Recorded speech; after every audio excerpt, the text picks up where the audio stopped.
Hello, ഇന്നൊരു കുഞ്ഞ് day in my ലൈഫാണ്. ഇവിടെ ട്രിവാൻഡ്രത്ത് വൃത്തി എന്ന് പറയുന്നൊരു ഇവൻറ്റ് നടക്കുന്നുണ്ട്. അപ്പം ഞാനിന്ന് വൈകുന്നേരം അവിടെ പോയിട്ടുണ്ടായിരുന്നു ഓഫീസ് കഴിഞ്ഞിട്ട്. അപ്പോൾ അവിടുത്തെ കുറച്ച് കാഴ്ചകളൊക്കെ കാണിച്ചു തരാമെന്ന് വിചാരിച്ചു. അതിനുവേണ്ടി എടുക്കുന്നൊരു വീഡിയോ ആട്ടോ ഇത്. ഞാൻ രാവിലെ റെഡിയായിട്ട് മെസ്സിൽ വന്നിട്ടുണ്ട്. ഇന്ന് ബ്രേക്ക്ഫാസ്റ്റ് ഞാൻ എടുക്കുന്നില്ല കേട്ടോ. എനിക്ക് ഇന്നത്തെ ബ്രേക്ക്ഫാസ്റ്റ് ഇവിടുത്തെ അത്ര ഇഷ്ടമല്ല. ഉപ്പുമാവാണ്, എനിക്ക് അത്ര ഇഷ്ടമല്ലാത്തതുകൊണ്ട് എടുത്തില്ല. അങ്ങനെ ഞാൻ കീയൊക്കെ ഇട്ടിട്ട് ഹോസ്റ്റലിൽ നിന്ന് ഇറങ്ങി. ഇന്ന് ഞാൻ ഇച്ചിരി ലേറ്റ് ആയിട്ടുണ്ട് കേട്ടോ. അതുകൊണ്ട് ഒരു ഓട്ടോയിലാണ് ഓഫീസിലേക്ക് പോകുന്നത്. എനിക്ക് ഓഫീസിലേക്ക് പോകുന്ന വഴിക്കുള്ള ഈ ഒരു വഴിയുണ്ടല്ലോ, കവടിയാറ് കഴിഞ്ഞിട്ടുള്ള ഈ ഒരു വഴി, ഇത് ഭയങ്കര ഇഷ്ടമാണ് കേട്ടോ. കാരണം ചുറ്റും മരങ്ങളൊക്കെ ആയിട്ട് ഈ ഒരു ഏരിയയിൽ കയറുമ്പോൾ തന്നെ നല്ല തണുപ്പാണ്, ഭയങ്കര രസമാണ്, കാണാൻ രസമാണ്. ട്രിവാൻഡ്രത്ത് വന്നിട്ടുള്ളവർക്കൊക്കെ ഉള്ളവർക്കൊക്കെ അറിയായിരിക്കും ആ ഒരു ഏരിയ, ഭയങ്കര രസമാണ് കേട്ടോ. അങ്ങനെ ഞാൻ ഓഫീസിലെത്തി. ഇവിടെ ചെറിയൊരു കഫറ്റീരിയ ഒക്കെ ഉണ്ട്. അപ്പോൾ അവിടെ നിന്ന് പോയിട്ട് എന്തെങ്കിലും കഴിക്കാമെന്ന് വിചാരിക്കുകയാണ്. രാവിലെ ഒന്നും കഴിക്കാത്തതുകൊണ്ട് നല്ല വിശപ്പുണ്ട്. ഞങ്ങളുടെ ഓഫീസിൽ ഈ ഒരു എൻ്റെ ഗാർഡനിങ് ഭയങ്കര രസമാണ് കേട്ടോ.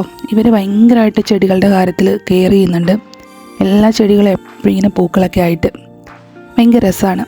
കണ്ണിനൊരു കുളിർമയേകുന്ന കാഴ്ച തന്നെയാണ് ഇവിടുത്തെ ഓഫീസ്. അപ്പോൾ ഇതാണ് എൻ്റെ ഓഫീസിൽ എൻ്റെ വർക്ക് ചെയ്യുന്ന റൂം. അപ്പോൾ എൻ്റെ സീറ്റിലേക്ക് ഞാൻ പോവാം കേട്ടോ. അപ്പോൾ അതിൽ നിന്ന് സിസ്റ്റമൊക്കെ ഒന്ന് ഓൺ ചെയ്തിട്ട് ഒരു കുറച്ച് നേരം ജസ്റ്റ് ഒന്ന് റെസ്റ്റ് ചെയ്യും. കാരണം നല്ല ചൂടായതുകൊണ്ട് കുറച്ച് നേരം കാറ്റൊക്കെ കൊള്ളും. അപ്പോൾ അത് കഴിഞ്ഞിട്ട് ഞാൻ കഫറ്റീരിയയിലേക്ക് പോയി. അപ്പോൾ അവിടെ ഈ ഒരു ഏരിയ ഭയങ്കര രസമാണ്. ഇത് ഓപ്പൺ സ്പേസാണ്. ഇവിടെ ഇരുന്നിട്ടാണ് നമ്മൾ ലഞ്ച് കഴിക്കാനൊക്കെയാണ് ഇവിടെ തന്നെ വരിക. നല്ല രസമാണ് ഇവിടെ ഇരിക്കാനും. ഒരു ഓപ്പൺ സ്പേസ് ആണ്ട് ഒരു വെറൈറ്റി ആയിട്ട് എനിക്ക് എപ്പോഴും തോന്നാറുണ്ട്. അപ്പം ഞാനിന്നിവിടെ കട്ട്ലറ്റ് വാങ്ങിച്ചു, പിന്നെ ഒരു കോഫിയും വാങ്ങിച്ചു. അപ്പോൾ ഇതാണ് എൻ്റെ ഇന്നത്തെ ബ്രേക്ക്ഫാസ്റ്റ്. ഞാൻ ഹോസ്റ്റലിൽ നിന്ന് ചില ദിവസങ്ങൾ ഇഷ്ടമില്ലാത്ത ഫുഡാണെങ്കിൽ എടുക്കില്ല കേട്ടോ. ഇവിടെ വന്നിട്ട് കാപ്പി കുടിക്കും. അപ്പോൾ ഇന്ന് അങ്ങനെ ഒരു ദിവസമായിരുന്നു കേട്ടോ. ഇനിയിപ്പം ഞാൻ ഓഫീസിലേക്ക് പോവുകയാണ്. ഇവിടെ ഫിൽറ്ററിൽ നിന്ന് ഞാൻ വെള്ളം എടുക്കാറുണ്ട് രാവിലെ തന്നെ. അങ്ങനെ വെള്ളമൊക്കെ എടുത്തിട്ട് ഇത് ചൂടുവെള്ളമായിട്ട് എടുക്കുന്നത്. ഇനിയിപ്പോൾ വർക്കിലേക്ക് കിടക്കുകയാണ്. ഇനി ഫുൾ ഡേ വർക്കിംഗ് ആണ്. ഇന്ന് ഇവിടെ ഒരു മാമിൻ്റെ പ്രമോഷൻ കിട്ടിയിട്ടുണ്ടായിരുന്നു. അതിന് അവർ ഒരു ബോക്സിൽ കുറച്ച് സ്വീറ്റും ഒക്കെ തന്നിട്ടുണ്ടായിരുന്നു, ചായ ഉണ്ടായിരുന്നു. അപ്പം അതൊക്കെ വൈകുന്നേരം കഴിച്ചു. ചില ദിവസങ്ങളിൽ ഇങ്ങനെ കിട്ടാറുണ്ട് കേട്ടോ. ഇങ്ങനെ കിട്ടുന്ന ദിവസങ്ങളിൽ നമ്മൾ വൈകുന്നേരം പോയിട്ട് കാപ്പിയൊന്നും കുടിക്കില്ല. പിന്നെ ഞാൻ പറഞ്ഞല്ലോ, വൈകുന്നേരം ഞങ്ങൾ കനകക്കുന്നിൽ പോയിട്ടുണ്ടായിരുന്നു.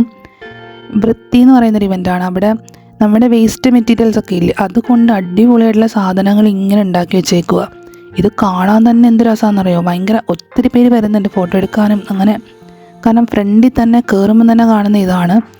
ഇത് ഭയങ്കര രസമാണ് കേട്ടോ. കുപ്പികളാണ് ഇതിൽ യൂസ് ചെയ്തേക്കുന്നത്. നമ്മൾ വേസ്റ്റായിട്ട് വരുന്ന കുപ്പികളില്ലേ, പ്ലാസ്റ്റിക് കുപ്പികൾ, അതുകൊണ്ട് ഉണ്ടാക്കി വെച്ചേക്കുന്നതാണ്. ഭയങ്കര രസമുണ്ട് കാണാനും. ഇവിടെയൊക്കെ വരുമ്പോഴത്തേക്കിനും ആൾക്കാരുടെ ആ ഒരു ക്രിയേറ്റിവിറ്റി ശരിക്കും പറഞ്ഞാൽ മനസ്സിലാകുന്നുണ്ട്. കാരണം നമുക്ക് എന്താ പറയുക, ഇങ്ങനെയൊക്കെ ഇതിൽ ഇതൊക്കെ ചെയ്യാം വേസ്റ്റ് മെറ്റീരിയൽസിൽ നിന്ന്, അതൊക്കെ ഒരു ക്രിയേറ്റിവിറ്റി തന്നെയാണ്. പിന്നെ ഇവിടെ കുറേ കൾച്ചറൽ ആക്ടിവിറ്റീസ്, ഗാനമേള, രാത്രിയെല്ലാം പ്രോഗ്രാം ഉണ്ട്. എനിക്ക് നേരത്തെ ഹോസ്റ്റലിൽ കയറുന്നതുകൊണ്ട് ഞാൻ പെട്ടെന്ന് പോയിട്ടോ. പിന്നെ ഞങ്ങളൊരു ഏത്തക്കാപ്പൊക്കെ വാങ്ങിച്ച് കഴിച്ചു. പിന്നെ ഇത് കണ്ടോ, ഇവിടെ ഈ ഒരു മരത്തിൽ ഇങ്ങനെ ലൈറ്റിങ് ചെയ്തിട്ടുണ്ട്. ഇങ്ങനെ കുറേ കാര്യങ്ങളുണ്ട് കേട്ടോ ഇവിടെ. പിന്നെ ഈ ഒരു നീരാളിനെ കണ്ടോ, നമ്മൾ ഈ ബിരിയാണി അങ്ങനെയൊക്കെ പാഴ്സൽ വാങ്ങുമ്പോൾ അവർ പൊതിഞ്ഞ് തരുന്നൊരു പെട്ടിയില്ലേ, അതുകൊണ്ടാണ് കേട്ടോ അത് ഉണ്ടാക്കിയേക്കുന്നത്. അങ്ങനെ അവിടെ എല്ലാം ഞങ്ങൾ നടന്ന് കണ്ടു. കുറച്ച് നേരം കൊണ്ട് തന്നെ എല്ലാവരും കാണുന്നുണ്ട്. കുറേയൊക്കെ ഇവിടെ പണി തീർന്നിട്ടില്ല കേട്ടോ. ആൾക്കാർ ഇപ്പോഴും ഇവിടെ അതിൻ്റെ വർക്കിലാണ്. ഇവിടെയൊക്കെ ലൈറ്റിംഗ് ഒക്കെ ചെയ്ത് അടിപൊളിയാക്കിയിട്ടുണ്ട് കേട്ടോ. കാണാനും നല്ല രസമുണ്ട്. അങ്ങനെ ഞങ്ങൾ അതിലേക്കൂടെ ഇതെല്ലാം കണ്ട് നടന്നു. പിന്നെ ഈ ഒരു വ്യാളിനെ കണ്ടോ, ഇത് ഇവർ ചെയ്തുകൊണ്ടിരിക്കുന്നുള്ളൂ. അതാണ് ഞാൻ പറഞ്ഞത്, കുറേയൊക്കെ ഇവർ ചെയ്തുകൊണ്ടിരിക്കുന്നേ ഉണ്ടായിരുന്നുള്ളൂ ഞങ്ങൾ ചെന്ന ദിവസം. പിന്നെ ഇതാണ് കനകക്കുന്ന് പാലസ്. അതിനകത്ത് എന്തൊക്കെയോ മീറ്റിങ്സ് ഒക്കെ നടക്കുന്നുണ്ട്. അതിൻ്റെ ഫ്രണ്ടിൽ ഇങ്ങനെ ഒരു കാര്യം ഉണ്ടാക്കി വെച്ചിട്ടുണ്ട്. ഇത് എനിക്കൊന്ന് ഈ തുണിയാണ്, ക്ലോത്തില്ലേ നമ്മൾ, അതുകൊണ്ട് ഉണ്ടാക്കിയേക്കുന്ന. പിന്നെ ഈ ഒരു ആമേനെ കണ്ടോ, അതിൻ്റെ മുകളിൽ ബാഗുകളാണ് വെച്ചേക്കുന്നത്. ഞാൻ വിചാരിക്കണം ആൾക്കാരുടെ ക്രിയേറ്റിവിറ്റി, ഇതുകൊണ്ട് ഇങ്ങനെയൊക്കെ ചെയ്യാവോ എന്ന് ഉണ്ടാക്കി വെച്ചേക്കുന്ന കാണുമ്പോൾ തന്നെ നമുക്ക് ഭയങ്കര കാണുമ്പോൾ തന്നെ ഒരു കൗതുകമാണ്. അയ്യോ, ഇതൊക്കെ ഇങ്ങനെ പറ്റുമോ. ഇപ്പോൾ കനകക്കുന്ന് കൊട്ടാരമാണ്. അപ്പം അത് നിറയെ ആളുകളുണ്ട് കേട്ടോ. അവിടെ എന്തൊക്കെയോ പ്രോഗ്രാംസ് നടക്കുന്നുണ്ട്. ഞങ്ങളതൊക്കെ കണ്ടിറങ്ങിയിട്ട് പിന്നെ ഈ 2 കമ്മലുകൾ വാങ്ങിച്ചിട്ടുണ്ട് ഞാൻ. എൻ്റെ അനിയത്തിക്ക് ഈ കമ്മലുകളൊക്കെ ഭയങ്കര ക്രേസാണ്. അവൾ വാങ്ങിക്കാൻ കയറിയപ്പോൾ പിന്നെ ഞാനും കുറച്ച് വാങ്ങി. അങ്ങനെ ഞാൻ പരിപാടിയൊക്കെ കണ്ട് ഹോസ്റ്റലിലേക്ക് തിരിച്ചു പോവുകയാണ്.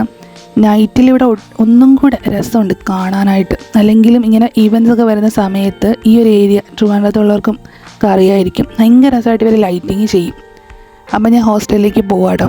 അപ്പോൾ ഇത്രയുള്ളൂ ഇന്നത്തെ വീഡിയോ. നിങ്ങൾക്ക് വീഡിയോ ഇഷ്ടപ്പെട്ടെങ്കിൽ ലൈക്ക് ചെയ്യുക, ചാനൽ സബ്സ്ക്രൈബ് ചെയ്യുക കേട്ടോ. നെക്സ്റ്റ് വീഡിയോയിൽ കാണാം. അതുവരേക്കും ബൈ.